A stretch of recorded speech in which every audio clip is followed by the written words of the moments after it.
Já estamos de volta com mais um debate no Conexões. Hoje estamos falando a respeito das alterações no Plano Diretor de Goiânia. E estão aqui no estúdio para debater esse tema com a gente o professor Camilo Amaral, que é da Faculdade de Artes Visuais da UFG, e também a professora Selene Monteiro, que é do Instituto de Estudos Socioambientais, também da Universidade Federal de Goiás. Continuando o nosso debate, professor, eu gostaria que o senhor explicasse para os nossos telespectadores quais são os principais pontos negativos na visão do senhor e da maior parte das pessoas que estão protestando contra essas alterações e no que elas afetariam o Plano Diretor de Goiânia e a cidade de Goiânia. As alterações que foram feitas no Plano Diretor, de uma forma geral, elas são todas negativas e algumas são pequenos ajustes que não têm impacto nenhum. Parece que entrou assim como um acréscimo, né? Mas são 3 artigos que eu acho que são mais problemáticos, que é o 110A, o 116A e o 116B. Né? Mas tem também um outro artigo que altera a questão das áreas, eu acho que a professora poderia explicar melhor. O 110, ele na verdade, ele estabelece que áreas que hoje estão vazias e que deveriam ter um uso prioritário para questões de interesse da população, como creches, saúde, educação, ele vai poder ser ocupado também por áreas de simplesmente interesse econômico, né? E essas construções podem ser acima de 63 mil metros quadrados, que é um impacto muito grande, né?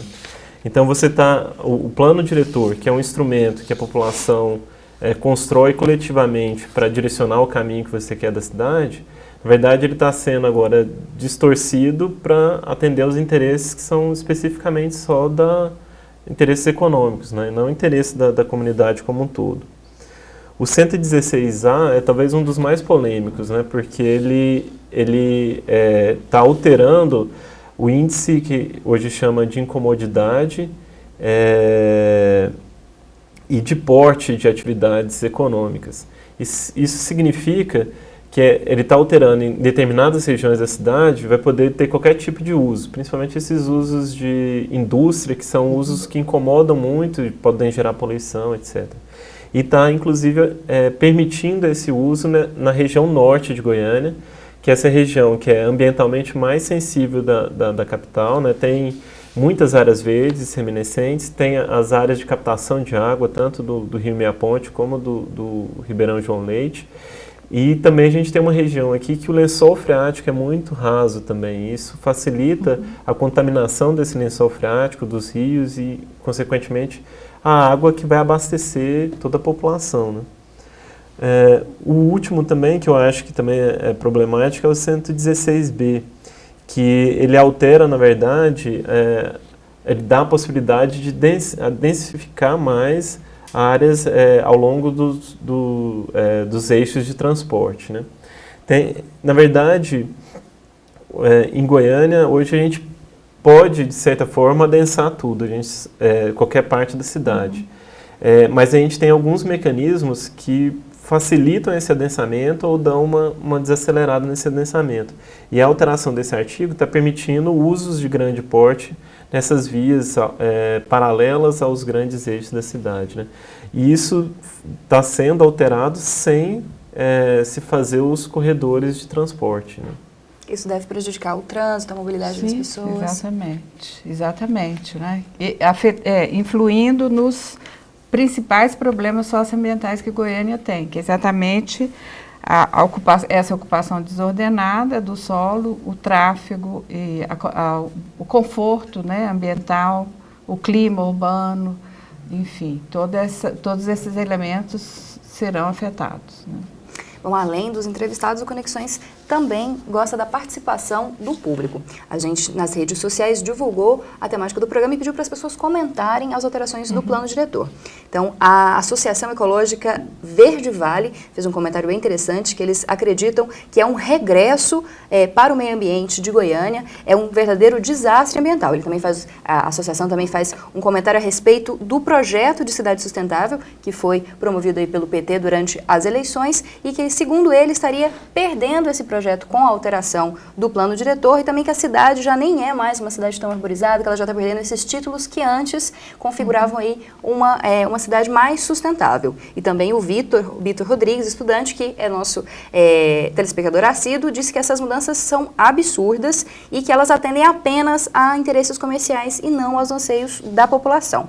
Bom, professora, a gente falou um pouco de cidade sustentável também no primeiro bloco, a associação também falou dessa questão. A senhora poderia explicar um pouquinho mais desse conceito da cidade sustentável, também da Agenda 21, que deu origem ao plano diretor? Bom, na Agenda 21, né, na verdade, a gente tem esse plano diretor atual, ele tem uma história, né? Nós estamos tratando desse elemento agora, mas ele tem uma história. Ele começou, o primeiro plano diretor, nesse contexto das novas políticas públicas para a cidade, começou em 91. Foi o primeiro plano diretor feito já dentro dos moldes do Estatuto da Cidade e já trazia um pouco essas ideias, né? E, inclusive essa ideia da cidade compacta. Essa revisão feita em 2007, aprovada em 2008, né? Ela agrega a esse plano diretor de 91 novos elementos, foi feito todo um diagnóstico sobre a cidade, sobre os rumos que a cidade estava tomando e agrega isso à discussão com a Agenda 21, que a Agenda 21 vai trazer, então, vai colocar em pauta a necessidade de Goiânia se tornar, né, uma cidade conforme os princípios da sustentabilidade. E elenca uma série de problemas que a cidade tem, né, e que deveriam ser evitados, né?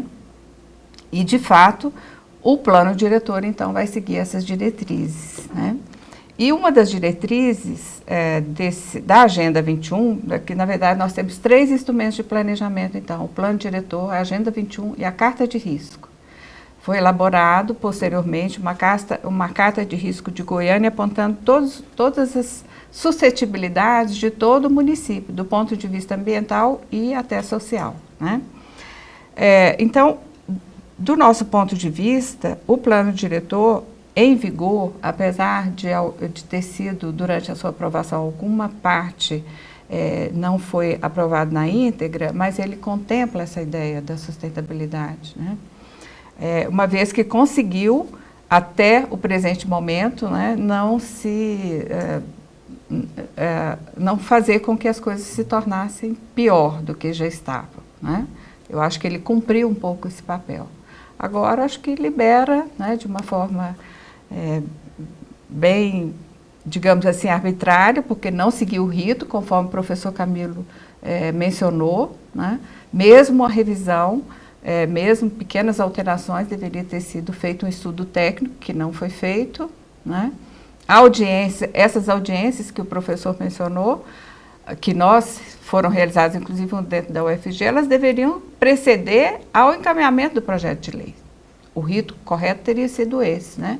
Audiências públicas antes de finalizar o projeto de lei, que foi para a Câmara e aprovado de uma forma célere, né? Então, a gente compreende que esse plano, ele subverte totalmente os princípios da Agenda 21, que é aprovado, é um pacto local, mas é um pacto mundial, né, que a maioria das cidades, e só um exemplo, um grande projeto está sendo implementado em Goiânia, entre aspas, que é o Macambira Nicuns, só foi aprovado com recursos de bancos do Banco Mundial e do Banco Interamericano de Desenvolvimento, porque Goiânia tinha uma Agenda 21 aprovada e esse projeto estava na Agenda 21 de Goiânia, né? Então, esses organismos internacionais, eles prezam muito esse tipo de fundamentação técnica, né? Isso significa também que isso no futuro, além de outras coisas, né, vai prejudicar politicamente também a própria prefeitura. E a ideia de cidade compacta, e depois nós podemos discutir um pouco mais, né? Na verdade, implica no que é a concepção que o prefeito está divulgando, que a prefeitura está divulgando, que é para transformar Goiânia numa cidade, numa política mais em direção a uma cidade compacta, ela essa política deve ser acompanhada de investimentos maciços nos eixos viários, eixos de transporte, que não é o que está acontecendo, né, Camilo? Então, por mais que o plano diretor já trazia embutido essa concepção de cidade compacta, ou seja, quando sugere que se adense as áreas, já os vazios urbanos, já prevendo essa ideia de cidade compacta. E também o que está embutido nisso, isso que é um outro viés para a gente discutir, que é a questão econômica argumentada, né, de que essas alterações vão aumentar a arrecadação do município, enfim. E que Goiânia teria uma vocação, né, industrial. Né?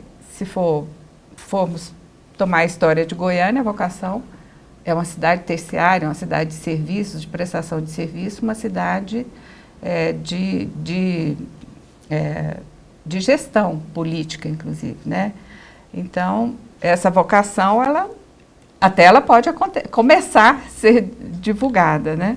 Mas, por outro lado, vai ao revés de toda a gestão de metrópole no mundo e no Brasil, que é a descentralização, né? Que as atividades industriais ou serviços de grande porte, a metrópole em si, ela já traz um conjunto de serviços que adensar mais com isso aí é bem temerário, né? Bom, para finalizar nossa discussão, eu só queria uma opinião dos professores a respeito de duas iniciativas para tentar barrar essas alterações. Uma do Ministério Público, que diz que vai fazer, disse até mesmo antes do projeto ter sido sancionado pelo prefeito, que se fosse sancionado, ia intervir de alguma forma para não deixar que essas alterações acontecessem. Também, a gente até entrevistou essa semana o vereador Djalma Araújo, que diz que vai entrar com um projeto popular para barrar também essa lei, que há uma brecha na lei orgânica que permite que seja barrado. Vocês acreditam que isso possa reverter a situação, que isso possa parar esse processo? Bom, eu penso que são ações necessárias, né? A gente espera que isso tenha efeito, né? Porque são formas da população, inclusive a própria universidade, as instituições se manifestarem de uma forma bem propositiva. A gente, inclusive, se coloca à disposição, como já a própria UFG já se colocou à disposição. Mas o que a gente deseja é que isso aconteça, né? Mas vamos ver como é que a coisa se desenvolve, né? E a gente se coloca à disposição para contribuir também. Eu concordo que são iniciativas importantes, né? A gente tem um histórico em Goiânia muito difícil, né? Assim, que vai aos poucos, mas sempre cortando os espaços realmente democráticos, né? Mas eu acredito que esse momento pode ser marcante, né? Eu acho que as manifestações já foram muito discutidas, né? Eu acho que a mídia também cobriu muito o assunto e também nas redes sociais teve um impacto muito grande, né? Eu acho que hoje você vai, em todo lugar, vai discutir sobre o plano diretor, as pessoas estão discutindo o plano diretor e estão reconhecendo a importância que o plano diretor tem para a cidade, né? Eu acho que o Ministério Público tem demonstrado que tem muito interesse nessa defesa, né, das questões públicas. Eu acho que é um caminho muito importante, né? E eu acho que a gente precisa tentar essas mobilizações sociais também. Eu entendo que isso tem um impacto político, né, um impacto também no prestígio, né, como o professor já falou, que isso depois vai causar problema, inclusive, para a prefeitura conseguir financiamentos que hoje ela tem muito acesso, né, porque ela está perdendo essa característica de sustentabilidade. Isso a professora colocou um ponto muito importante.